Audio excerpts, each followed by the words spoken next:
Lupa. Acik ada hamper je. Tak apa, saya bakal tak acik. Hamper. Sama. Ada hamper acik. Uish. Macam dah lama je. Rasanya tak feeling dekat Hafizah Enterprise ni. Geng Angel. Sakna. Angel bakal comeback dengan Bosijan di Hafizah Enterprise. Setelah lamanya kami berjuang di Gudang Bosijan. Berdua pun boleh. Cuma ini tengah renovate. Kita nak jadikan sebagai HQ Gudang Bos Ijat. Cacik ni, Cacik dah sol. Angel bawakan hamper untuk Cacik.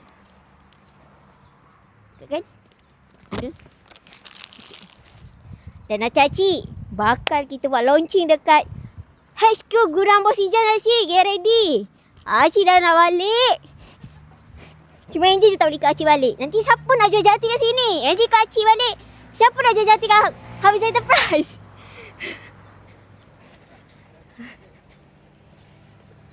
Asal Cik. Sama-sama Cik. Hati-hati balik. Asal Cik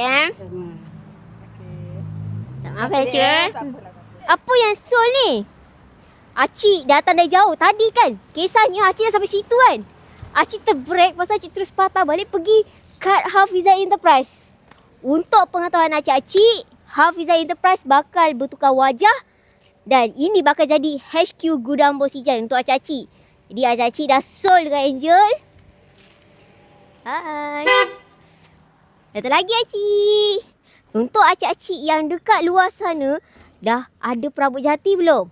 Dah ada sofa belum? Dah ada debel belum? Kalau belum, Angel tunggu Acik Acik, this is Hafizah Enterprise. Nak datang Gudang Bos Ijat pun boleh.